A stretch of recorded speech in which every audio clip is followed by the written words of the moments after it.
This episode of Vintage Stormfront Freaks has been previously recorded.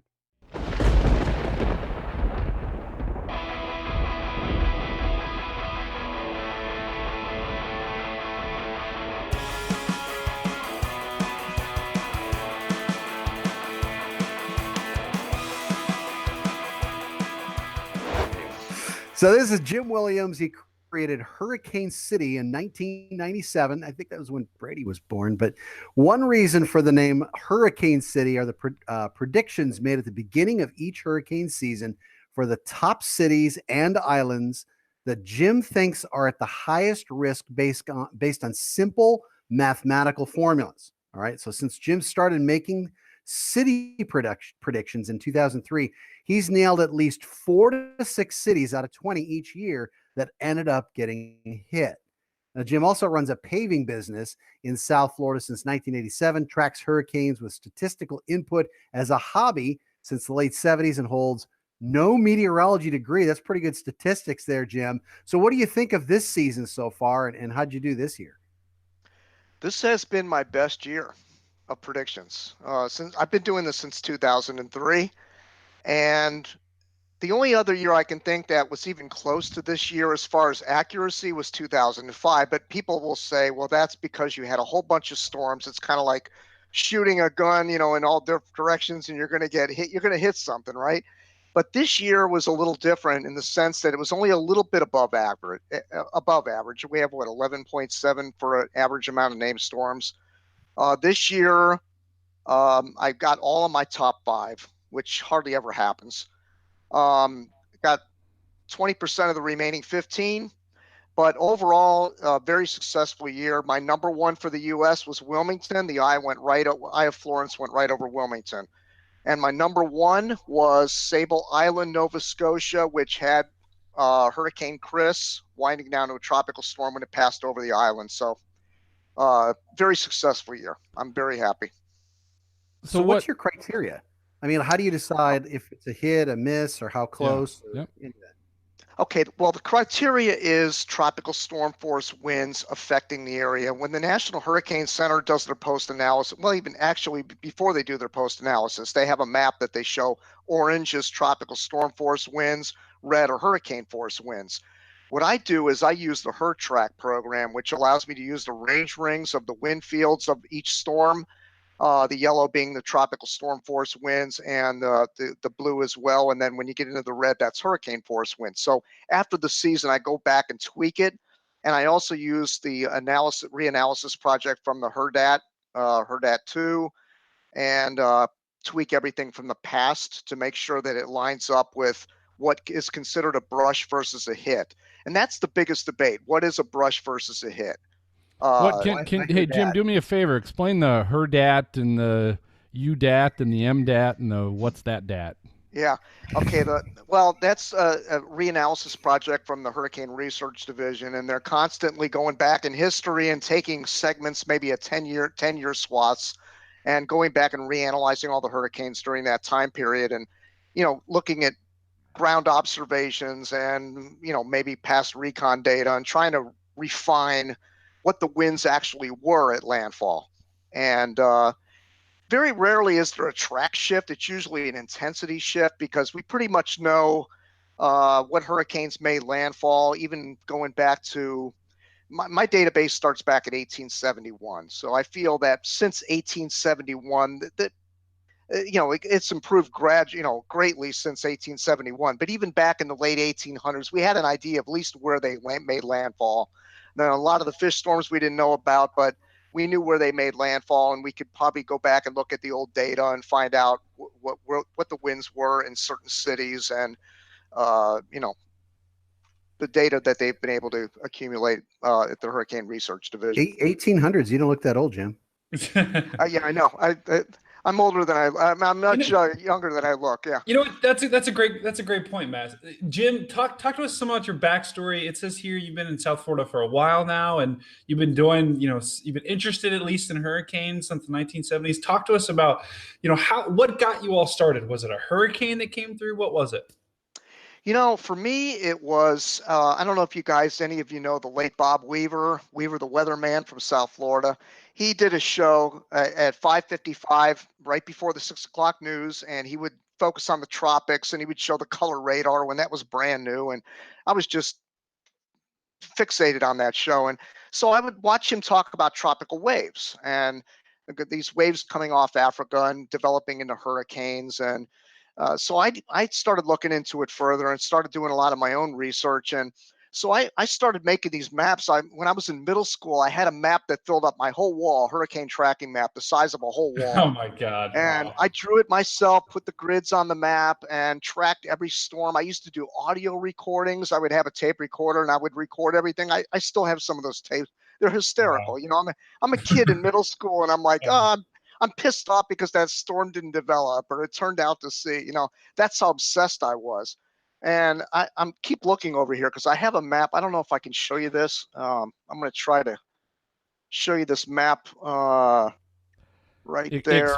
Explain it, since this is a podcast and a lot of people won't see it. Explain what you're showing Well, us. I'm showing a map on the wall. It's actually a door skin. It's the size of a door. And those tracks in red are all Category 5 hurricanes that have made landfall that have been verified. And I used to have this map all filled with all the storms, but it got to be so clustered that you couldn't tell one storm from the next. So I just decided, let me just focus on Category 5s just to keep it so I don't have to keep updating it, because it's behind glass. So I have to take the glass off after the hurricane season. And if there's been a Category 5 landfall, I have to. How far back are you going with that map? That map is from, I have that since 1900. That's all Category 5 since 1900. Okay. Wow.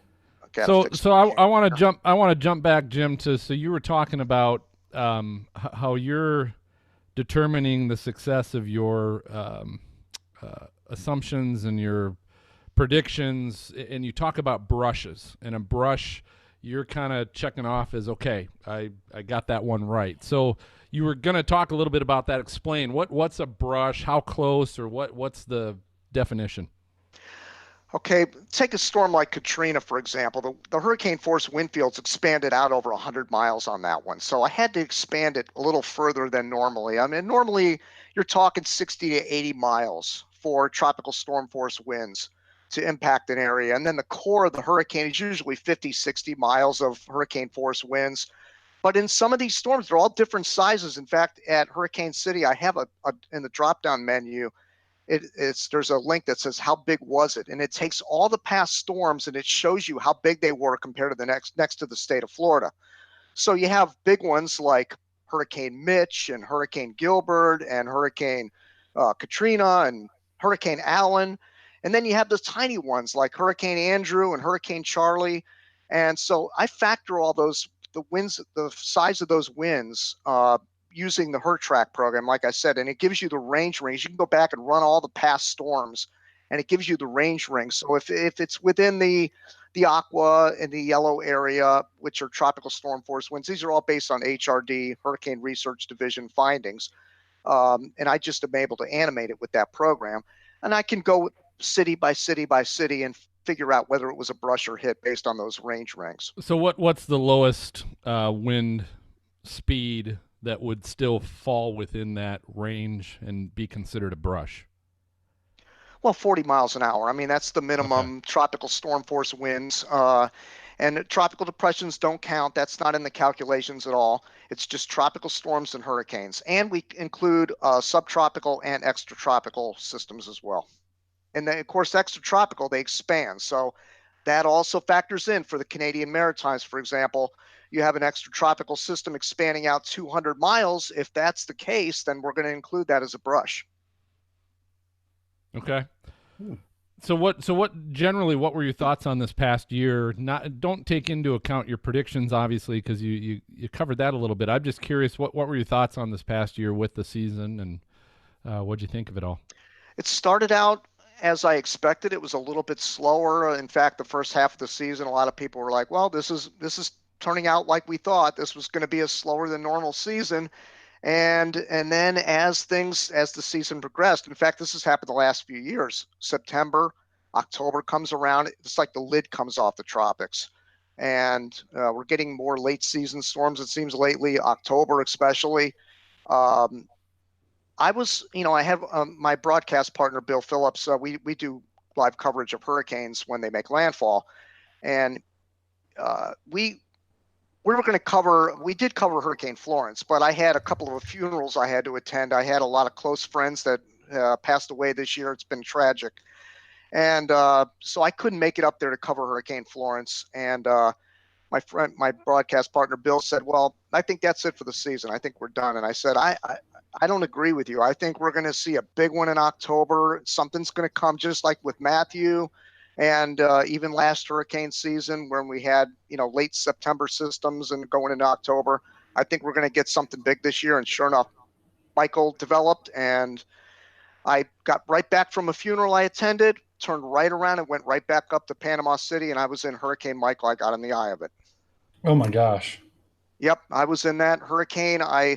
Now this is an interesting story because a lot of storm chasers, they like to, hunker down. They'll be under an overpass or an overhang of a hotel, for example, or they'll, get away from the high wind areas. They'll get inland or get outside of it. I decided, and I know a lot of people are going to disagree with this, but I have a fortified vehicle. I put Lexan glass on the back of it to protect me. And I said, you know what? I'm going to go into this hurricane. I'm going to stream it live. I backed the truck into the wind in an open field where there was no trees, no power lines, no signs, no, nothing that could injure me. And the truck did a perfect job. I was able to stream it live through the entire hurricane before, during, and after got in the eye of it. We had about 80,000 viewers watching that on both Facebook and Periscope. But the Lexan glass did break on the backside eye wall. A piece of roofing material came up and shattered it. And if I had not had that glass on there, it might have came right through and hit me in the back of the head. So Jim, what was that like? I mean, it's one thing for us to see it obviously on Periscope, but it's another thing to actually be there. Like, were you ever scared, or was there a moment where you're like, crap, what did I do? There was the front side wasn't that bad. I was just north of Tyndall Air Force Base on the backside eye wall, and it was a little hairy. I mean, there were some things. Occasionally, you get one of those mesovortices that was passing by the truck, and the winds would shift, and something would come from the side or come from an odd direction other than the regular mean wind direction. And then the eye came, and I got the eye. And I was so busy running around with my camera filming and everything, I forgot to check the pressure. But I did use Barometer Plus on the phone, which is really interesting. A lot of people say, well, that doesn't work. But there's a sensor in the iPhone in the new versions that allow you to measure barometric pressure. And it measured 924.8 millibars. And that was before the eye. So I'm assuming I was in about 923 millibars. Wow. But and I came home and tested that extensively, and it does work. It matches my weather instruments back here. So it's a really good app. But anyway, backside came, and that was when all hell broke loose. It was really bad. The backside, there were all the plywood that was protecting all the storefront windows just blew off. It was flying over the truck. There were aluminum flying by like missiles. You would not believe how fast things were flying by that truck. It was I say several times in the video, there's a short version. I have a 15-minute long video, which is all the oohs and ahs, so to speak. And then there's a longer version, which is a full documentary before, during, and after the hurricane. And the 15-minute version is just, you'll sit up in your chair and you won't believe it. Now, the one mistake I had was the truck was so well protected that you couldn't hear the wind that good. And a lot of people were like, well, there's a lot of things flying around, but we're not hearing a lot of wind. It was loud, but you couldn't hear it on the live feed. But it was really loud. Next year, I'm going to have an external microphone so that they can pick up the sound outside. Yeah, what do they want you to do? Step outside? Are you kidding me? No, I never crack my window. I don't step outside. That's just foolish. You'll get killed. I mean, there was things flying by at 150 miles an hour to decapitate you. I mean, aluminum sheets that were 8 feet long just flew like missiles right by the truck. Crazy. All right, hey, everybody, welcome back. Hey, so we're here with Jim Williams of HurricaneCity.com. Jim, you were talking a little bit about chasing and Michael down in Panama City. What I want to know is this. So if you talked about you've got the 15-minute version and then you've got the over hour-long version. What else are you doing while you're streaming the video? Are you talking? Are you looking at anything, updating people on what you're looking at? How's that work out? Yeah. So we, when I say we, my partner, broadcast partner, Bill Phillips, he was taking my video and pushing it to the social networks because I didn't want to use my bandwidth from the road to try to pull this off. By the way, AT&T Networks was brilliant. They stayed up through the whole storm, allowed us to stream. We lost 15 minutes of airtime. I heard that. Yeah. Yeah. So anyway, during the whole live video presentation, we're showing, first of all, I have a remote camera as well. I know Mark Sudduth from Hurricane Track does this too. We had a remote camera set up on the DuPont Bridge, near Tyndall Air Force Base. And so when I went down, when my internet signal went down, Bill was able to show the remote camera. What all hell was breaking loose on that. Billboards coming down, aluminum flying by. It was like raining debris. And I would also show radar fixes of my current position using a radar scope. And we were showing, of course, the barometer app. And during the time that I was down, what Bill does is if he ever loses me in a storm, he shows either live web cameras that are on the internet or local news from the affected areas. So people that are watching it, a lot of people evacuate these areas, so they want to watch it as it's happening. And I feel that's part of the service that we're providing. But not only that, it's giving people an education, like I said, about the aluminum flying by. This is kind of what you can expect when you're in a hurricane. We've covered all these hurricanes in the past at Hurricane City, making landfall. So I figured what better way to do it than actually being there and showing people what's happening. And we were talking to people before the hurricane came, what are you going to do? Do you have a mattress to put over your head? That sort of stuff. And then afterwards, there were people coming up to me with all kinds of stories. The only thing I regret is I didn't interview more people in the aftermath. There were a lot of homeless people that had stories to tell. They were climbing up in trees and hiding in buildings from the storm surge. It was crazy. That's hard to do. That's hard to do, though, right? Is to approach people that are in that situation and ask them their story. You're like, should I? Yeah, it was like a zombie apocalypse. Like everybody's walking around, like it just didn't seem right. Like everything was out of place. Nobody was in their right mind. I felt out of place, and that truck is what I have is a utility truck, so it looks like it's official. So I'm in the area, and I have, all the like a typical like power truck is what it looks like. And so it's a big truck, and people think, well, I was in there to start helping people right away, and that really wasn't my purpose there. But I was, I would have helped any way I could, but there was power lines down, power poles down, blocking all the roads. I had to go around power poles to get to my remote camera. It was hair-raising. The most hair-raising part of this was that not actually the hurricane, but driving immediately after the hurricane, trying to navigate all the down power poles and lines. That place had so many power lines and power poles. I've never seen anything like it. And I'm from South Florida, where it's very congested down here. We have a lot of power lines and power poles, but I've never seen that many power lines and power poles crisscrossing roads. It's more obvious when they're on the road. They were down everywhere. People, yep.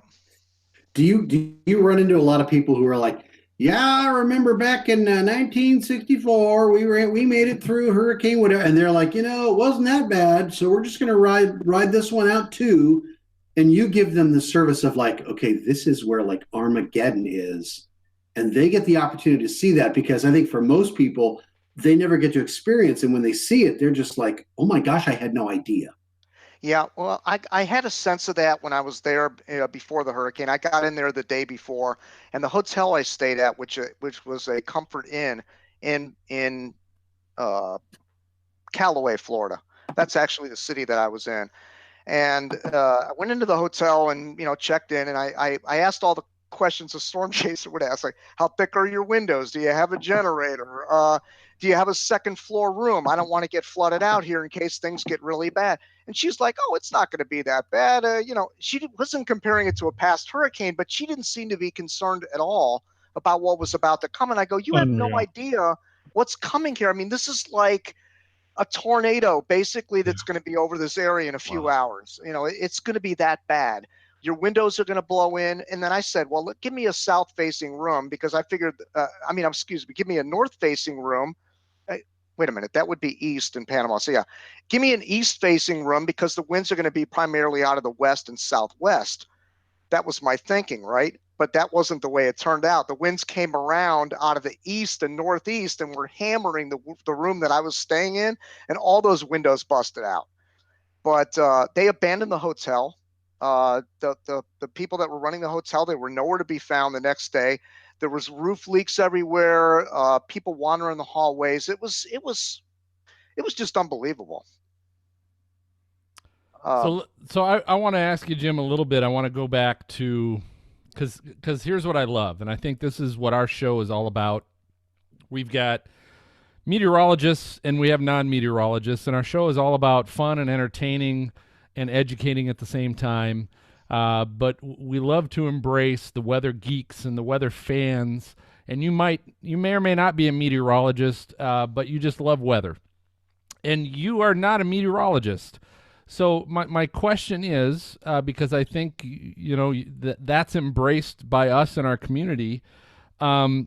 What is your background? And you talked a little bit about when you were growing up and the hurricanes you saw, but I want to know your background and how you got into now predicting, where you came up with this formula to be predicting hurricanes. Where'd that come from? I'm glad you asked that question because I wasn't You're quite welcome. finished explaining my prediction scheme. So what I did, this is kind of a long story. I'm going to try to keep it short. Back in the probably late 80s, early 90s, I had an old Epson computer. I don't know if you remember those old mono computers with the 5-inch floppy disk.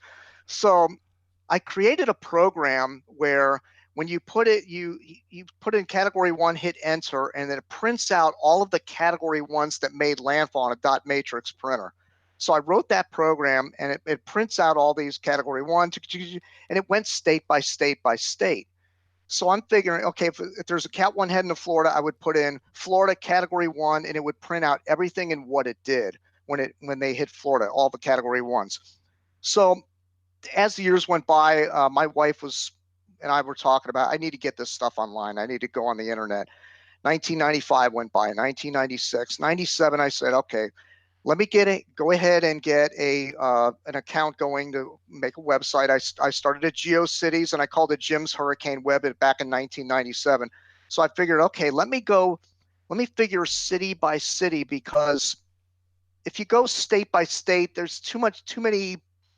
It's too large of data for it going state by state. And I wanted to go city by city because I figured if you narrow it down, it really gives the people an idea of where hurricanes hit more one place than another place, because everybody knows the most hurricanes hit Florida. So that's pretty much, and North Carolina, the Outer Banks. But if you go city by city, it's kind of different. So I decided, let me separate them all by about 50 miles and go all through the Caribbean and the United States and collect all the data on brushes and hits going all the way back to 1871. So it was a painstaking process. I would spend hours in libraries going over microfilm data, old hurricane books. I'd go to the Hurricane Center library at the Hurricane Center. I spent hours there, and I ran into former directors such as Bob Sheets, and I would do my research there and put all this together and decided, okay, once I get this put together, people can use this as a tool to figure out their city. Because if you say a state, it doesn't mean much to people. But if you say Miami and you live in Miami, then that has a whole new meaning.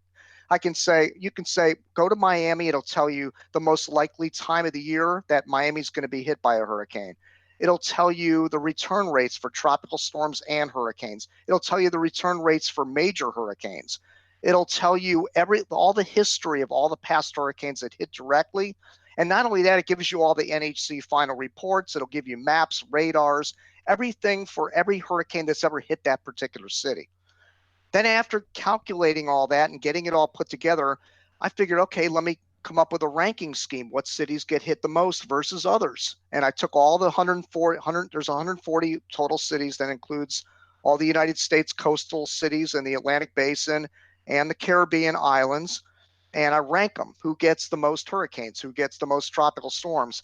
And that's a whole other page. It's called hurricanecity.com/rank. So you can see the rankings of all the cities.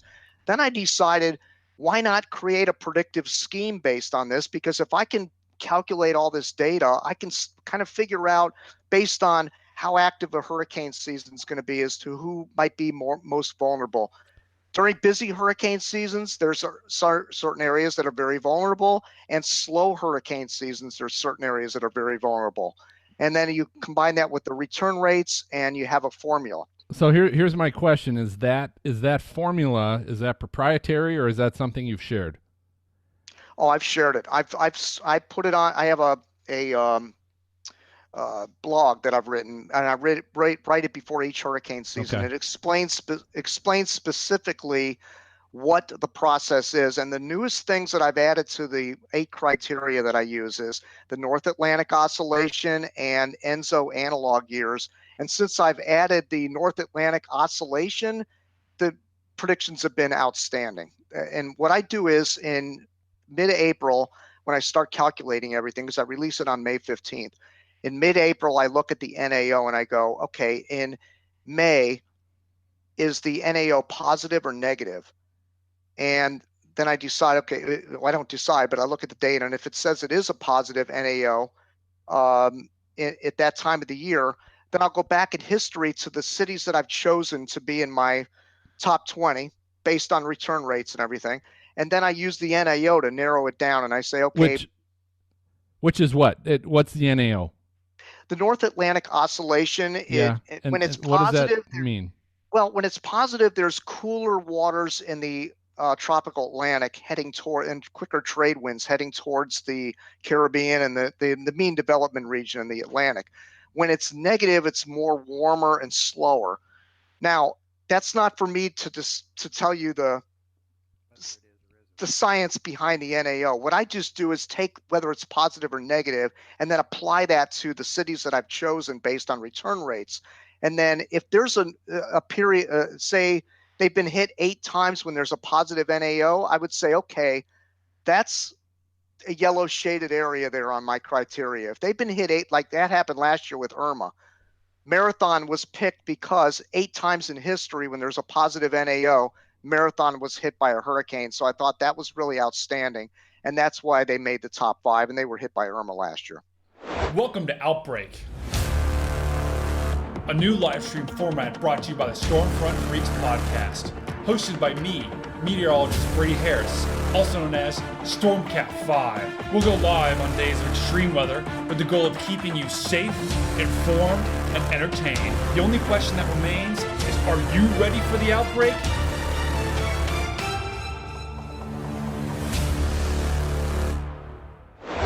Awesome. Thank you. We have Dr. Phil Klotzbach, who's here today, the real Dr. Phil, just saying. He's a research scientist in the Department of Atmospheric Science at Colorado State University. He was co-author on the Atlantic Basin Hurricane Forecast through 2005 and became the first author on the Seasonal Hurricane Forecast in 2006. Welcome, Dr. Phil. How are you tonight? Woo! Good? Hey, thanks so much for having me. It's great to be here. Awesome. So first question I have for you, before we really get into everything, how did you decide, I want to be a researcher? Well, I've always been obsessed with the weather since I was a kid. And so I've always just kind of been fascinated with like what makes the weather tick. I remember when I was like 5 or 6 years old, getting up at like 5:30 in the morning to watch AM weather on PBS. I'm not sure if any of you remember that. But yeah, and always would basically, I grew up in Massachusetts, so it was always, I grew up in Massachusetts, but in Plymouth, so right on the water. And so most of the time the nor'easters would track a little too close to the coast and it would change to rain, which is very sad. So I had my dad like print out blank maps of the US and I would try to draw synoptic weather patterns that would give us the most snow. So yeah, I've always been obsessed with the weather, and we had Hurricane Gloria go through when I was 5, and that really got me interested in hurricanes specifically and what makes them tick. And you know, I had the great privilege of working with Dr. Bill Gray for about 15 years, and he just had this insatiable curiosity, wanting to know, you know, spent his entire life studying hurricanes and wanted to know why hurricanes behave the way they do, and still trying to figure it out. There's certainly it's a challenging thing because like the weather, we get clues, we have rough ideas, but then things sometimes don't pan out the way that we expect. And so I think that's really kind of what research is, right? So I do research, but I also do forecasting. We do seasonal hurricane predictions every year at Colorado State. We also do sub-seasonal forecasts, so how busy the next, say, 2 weeks are going to be. Sometimes the forecasts turn out well, sometimes they don't. And when they don't, when you bust, that's actually when you, I think, learn the most. So I've just tried to, we can get into talking about what happened this past year. And there's some things that worked out well, some things that didn't. So trying to kind of figure out why didn't things quite play out the way that we expected, and then trying to obviously take that into account so that in the future, when seasons like 2022 present themselves, we can have forecasts that are even better than what we had this past year. Do you have a favorite weather? Favorite type? A favorite weather condition? Yeah, or type or storm, or I mean, is there one thing you're like, oh, that's my favorite? Yeah, I mean, being in Colorado, it's really hard to beat mammatus clouds. Those are some of my favorites. And so, I worked for Colorado State since 2000. I actually worked remotely and lived in the Northern California for about 7 years, and I was very, very convectively deprived. And so we moved back. We moved back to Colorado and lived in the mountains for a few months. And when I was living in the mountains, especially in the San Juan Mountains in Southwest Colorado during peak monsoon season, it was like every day just mammatus clouds. It was. I felt like I got to kind of catch up on all the convection I missed over a few years. So yeah, I would say those are probably my favorite ones. It's also Colorado, we do occasionally get these Kelvin-Helmholtz waves, which are kind of basically instability clouds, and those are really cool, especially when you can actually see the crest of the waves actively breaking. But that often is involved with really windy weather, so not necessarily want to be out in it for too long. That's awesome. So I've been watching, and paying attention to Bill Gray's forecasts, his seasonal hurricane forecast. He's like the guy, right? For years and years and years. And you had the privilege of working with him. You got to give me a peek behind the scenes here briefly. What was it like working with him? You said he, had this great curiosity, but, tell us more about what it was like to work for such an icon. Yeah, I mean, he was an amazing guy to work for. Like I said, I worked with him for about 15 years towards the end of his career. So when I started working with him, he would have been 69 years old. Just a fascinating guy. He had an interesting kind of background. So he got his start in weather in the Air Force, forecasting for the Air Force. And then he actually had his undergraduate degree in geography, and then which is also my undergraduate degree, so go geography, and then got his master's and PhD in atmospheric science from the University of Chicago, and then came out to Colorado State. It's amazing what he did with the data that he had. Now, when we're so spoiled, we can go and you can go online and be like, hey, what was the weather on whatever day? And just, you can do all sorts of plots really, really easily. The data's all there. And back then, like he had to basically know what he was looking for ahead of time, because he would have call people up and say, hey, send me data from this one particular weather station. I think that's really what I think his legacy is he was very much an empiricist. He basically let the data kind of dictate where he was going to go. So he's kind of best known in the general public for his seasonal hurricane forecast, but I mean, he made fundamental contributions to tropical cyclone genesis, his parameters for why storms form where they do, why we don't, say, for example, get very many storms, say, in the South Atlantic Ocean, why we get them when we do, where we do. Those parameters haven't been tweaked very much since his initial paper published in 1968. He made fundamental contributions to even tropical just convection. So when we get thunderstorms, why tropical convection tends to peak during the early morning hours. And so in all these different areas, so in addition to just the seasonal forecast, just really a giant in the field, and really also just a very interesting guy to work for. He just had a really good sense of humor and just a real character. And I think the thing with Bill Gray is every single person who met Bill Gray, even if they only met him once, has a story about him. Like he would make some sort of comment that would make you leave you scratching your head and laughing. So just a real character in addition to being a brilliant scientist. And he was kind of like my grandfather too. Gave a nice toast at my wedding and stuff like that. So just really, really blessed to have had the chance to work with him for as long as I did, and try to kind of keep his legacy alive as long as we can. There's also, so Dr. Gray had, I believe, about, 40 master's students, 20 PhD students, something like that, maybe even more. So basically anyone who's in the Bill Gray Research Project, we always try to meet up and get together whenever we get the opportunity. So it's really neat to have had the chance to work with him. That's awesome. So talking about this hurricane season, then, you alluded a little bit to some of it was a little crazy. So I know the forecast came out saying, hey, this hurricane season is going to probably be above average. I feel like everything was tracking along really well. And then August hit. So you want to talk a little bit about, what went on in August and why such a big dry spell during a time where we're supposed to have, be reaching our peak for hurricanes. Sure, yeah. And so, I gave a talk for the AMS weather band at the end of November, and I basically said 2022, the most, what did I say? The most abnormal normal season on record. So at the end of the day, the numbers look like pretty much a dead on average season, nothing to see, not that exciting. But it was extremely unusual in the way that it behaved. So we had a fairly busy in June into early July, and then nothing from, I believe, July the 3rd through the end of August. It's the first time that had happened since 1941 when Ted Williams hit 406 for my hometown Boston Red Sox. So it had been a long, long time to go that long with no storms. And our group at Colorado State, NOAA, all these other groups do seasonal forecasts were saying busy, busy season. We had no storms in August and a really busy September, and then a really quiet October followed by a really busy November. So at the end of the day, it ended up average. But August was, I think that was the biggest surprise in that end of September, at least the stuff I was looking at, we could say, okay, October was likely to be fairly quiet. But August, even in early August, we didn't expect it. And even the dynamical models, so the numerical models like the European Center model, the global forecast system from the US, were all pretty robust at forecasting a busy second half of August.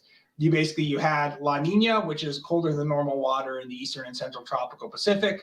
Normally when that occurs, that reduces levels of vertical wind shear. So while vertical wind shear in general is what you want if you want severe weather, vertical wind shear is bad for the hurricanes. It basically suppresses hurricane development by tilting the hurricane vortex. So basically in the Atlantic, your low level winds typically blow out of the east. At upper levels, high up in the atmosphere, they blow out of the west. And that tends to tear apart hurricanes climatologically, which is why the Atlantic normally doesn't have as many storms as the Western North Pacific. In a La Nina, that tends to reduce your shear. But in August, the shear was still fairly elevated. And a lot of that wasn't necessarily coming from tropical forcing. It was coming more from mid-latitude forcing. We had what's known as wave breaking. So basically we had a lot more frontal intrusions into the tropics. And when you have fronts moving into the tropics from the middle latitudes, low pressure areas, that tends to bring in drier air, since the mid latitudes tend to be drier than the tropics, but also a lot of vertical wind shear, especially in the central and western Atlantic. And that really knocked down storm activity, even though we had La Nina, and we also had subseasonal tropical variability that was also would normally favor a busy time. So August shear was fairly elevated. September shear was quite low, and we had a very busy month, most notable producing hurricanes Fiona and Ian. And then October actually had extremely high shear, some of the highest shear in October actually on record, even in a La Nina event, and that was likely driven a lot more by subseasonal variability that was very harsh for that month. And then basically all that kind of broke down in early November. We got one last flurry. I thought we had a shot in early December, a season hurricane, but didn't quite get it. Because Phil, we use your Colorado State stuff a lot at weather.com. Is it the first one comes out in August, right? Like how early do you start really hunkering down to get that forecast started? Oh, well, I mean, so our first formal forecast comes out in April. April. But I look at stuff now. I mean, always looking at stuff. all year long. How early is too early, Phil? No, we don't put out a forecast now, but we're certainly already looking at stuff. Yeah. One of the big things that we're monitoring this time of year is what's going on with El Nino. We've been in this really long, prolonged La Nina. So this colder than normal water in the eastern and central tropical Pacific has tended to persist since early March, April time of 2020. So we've had kind of this long, prolonged La Nina event. And there are indications that it may be weakening, but at least in the short term, the winds across the tropical Pacific look to be such that I would expect the La Nina to persist for at least the next maybe month, 2 months. But normally, if you're going to get a change, it occurs during the spring. So March, April, May. And a lot of the models are aggressive at calling for a change, potentially even to El Nino. However, it is important to realize that these models have been aggressive at calling for El Nino for quite a while, and we still haven't seen one. And I think this is what, the third La Nina in a row? Correct. Yeah, we've had 3 years of La Nina in a row. We have not had a 4-year La Nina event. I think that would be really, really unlikely, but we could potentially have neutral conditions, which means neither La Nina nor El Nino. And then pretty much all bets are off. You can have a really quiet season. You can have an extremely busy season. Some of the busiest seasons we ever had have been in neutral years, but we've also had really quiet seasons in neutral years. So then it becomes a lot more what's going on in the Atlantic.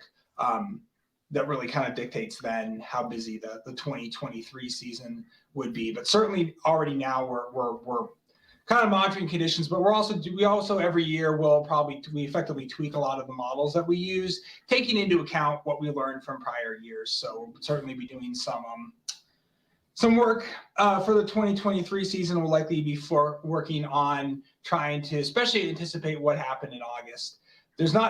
We actually had a PhD student in our research group, the research group that I work in, that got her PhD effectively looking at predictions of this and the drivers of it. And there wasn't a ton there on August through October, but I think if we maybe focus on August specifically, because tends to be when that wave breaking during the peak months of the season tends to be at its strongest. So we'll be looking at that over the next couple of months to try to better be able to anticipate that for future years. So Phil, I was just going to say, Brady, didn't you ask, Brady, how early is too early to forecast? So what is your forecast for 2023, Phil?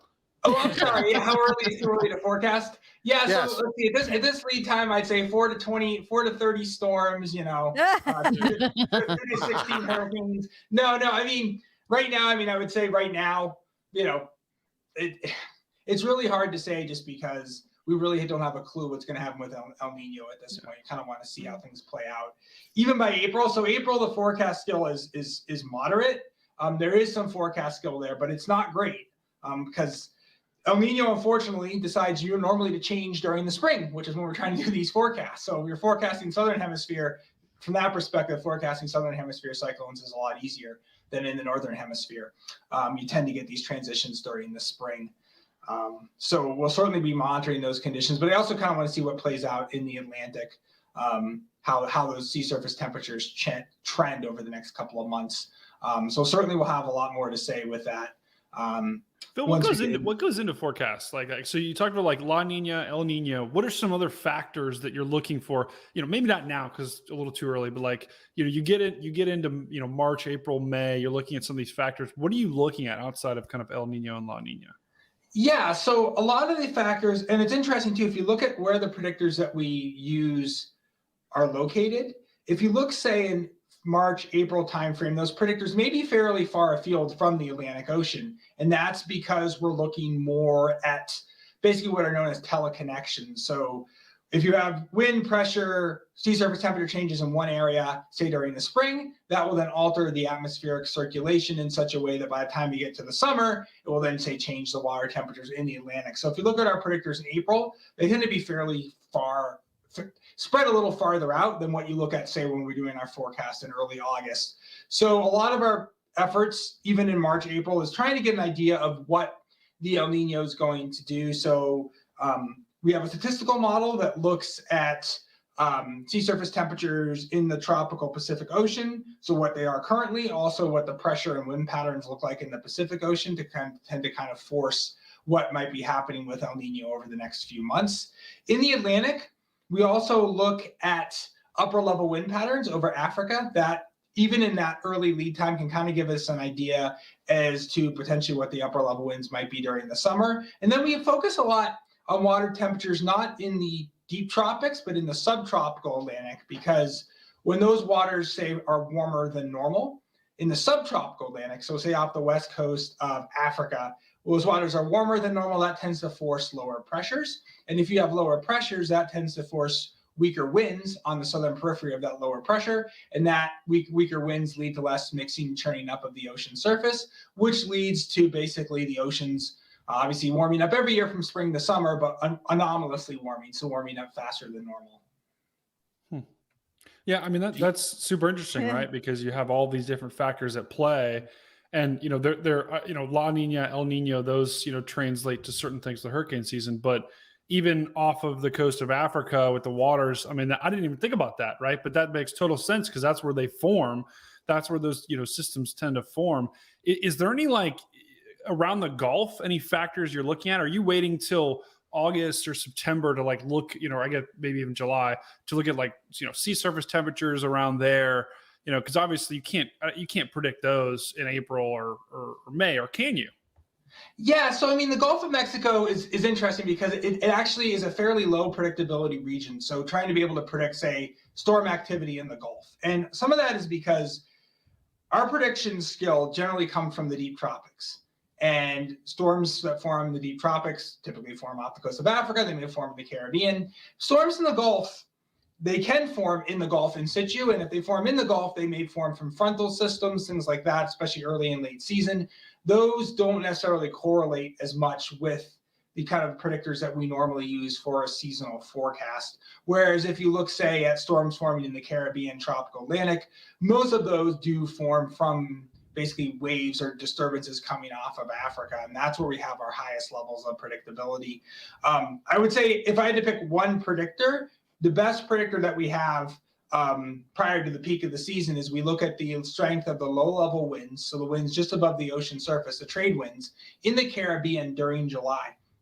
When those are weaker than normal, that tends to mean a very, very busy season is coming up. And that's due to the fact that to get those weaker winds, you need to have high pressure in the Eastern Pacific, which typically means you have a La Nina. It also means you have lower pressures in the Atlantic, which means a more unstable atmosphere, basically just a harbinger of a very busy season. Also, if you have weaker winds at low levels, that tends to reduce those levels of vertical wind shear, which is, again, critical for forming storms. Also, when you have those weaker winds, again, you have the less churning up, mixing up of the ocean surface, allowing for the waters to warm up. And obviously warmer waters providing more fuel for hurricanes to develop and intensify.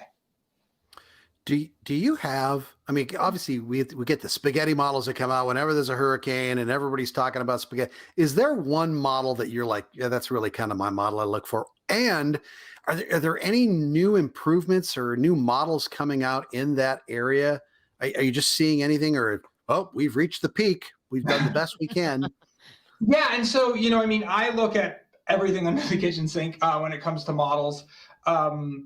Since my focus is more, I mean, I obviously look at what's going on with individual storms and what's going to happen the next day. More of my focus on what's going to happen later.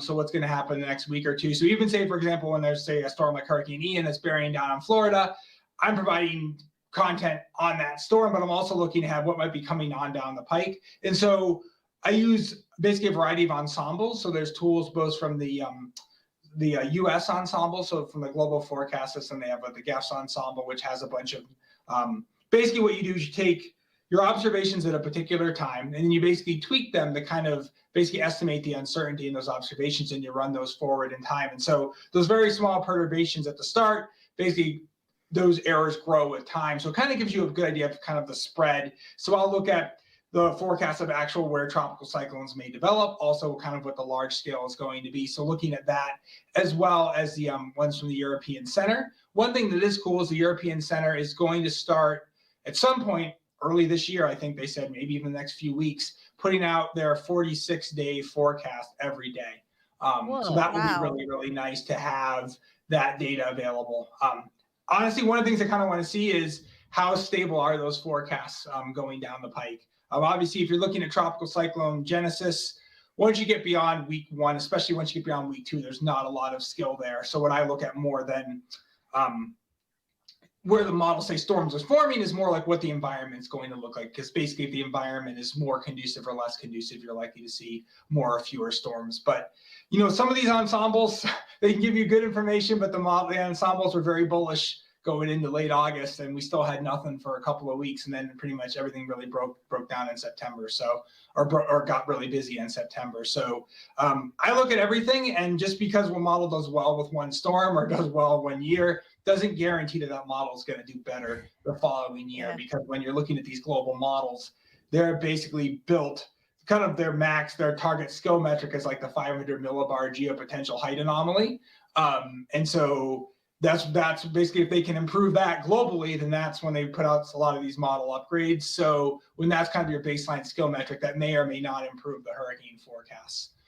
So certainly some years models may do great with mid-latitude weather, but not necessarily predict the tropics as well. And some models will just struggle with a particular storm. They won't do well with the storm for whatever reason, depending on, and so yeah, I look at everything under the everything but the kitchen sink with all these, with basically with seasonal forecasting, sub-seasonal forecasting, and with day-to-day forecasting of hurricanes. I spend way too much time looking at models, which is one reason why normally if your wife asks you what you're doing in the middle of the night and you say you're looking at models, normally she's going to smack you. Right. I'm going to work, it's okay. Weather models.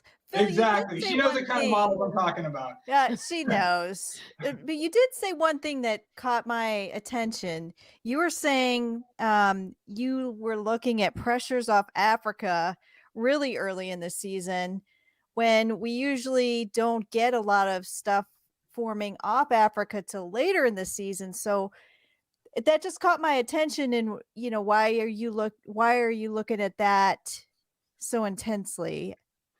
Yeah, so we're actually not even looking at, say, like right off the coast of Africa where the storms come off. We're looking even higher. We're looking higher latitudes. So say like 25 to 35, 40 degrees north. And it's basically what happens is if you have basically a weaker subtropical high pressure system, so a weaker Azores high, what that does during the spring is when you have that weaker high pressure, basically that reduces your pressure gradient. So you get weaker low level winds blowing across the tropical Atlantic. And that means effectively allows for the tropical Atlantic to warm up faster during the spring into the summer, and that leads to basically just more fuel for storms when we get to the peak season. So during the spring into the early summer, I look a lot at pressures in more of the subtropics, and then for the peak of the season, then I start looking more at pressures in the peak or in basically what's known as the main development region, so where the storms typically form, which is right off the coast of Africa.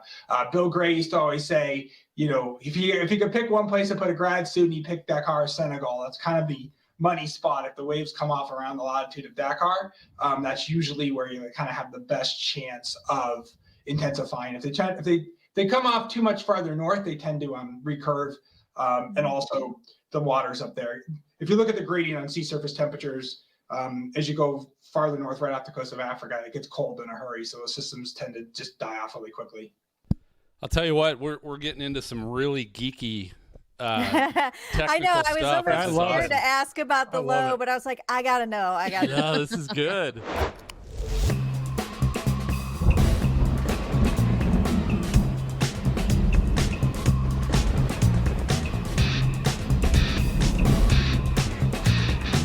Thank you for tuning in to the Stormfront Freaks podcast. You can watch our bi-weekly show live on youtube.com/stormfrontfreaks and download the audio version on your favorite podcast player. For links to our Patreon team of exclusive benefits, show notes, past shows, new videos, merchandise, and more, visit our website at stormfrontfreaks.com. While you're there, check out our interactive chaser radar from our friends at zoomradar.com. If you'd like to contact us with questions or make comments about the show, shoot us an email to questions@stormfrontfreaks.com or follow us on Twitter, Facebook, Instagram, or TikTok. Search for Stormfront Freaks. We'd love to hear from you. Join us next time and tell a friend about the Stormfront Freaks podcast.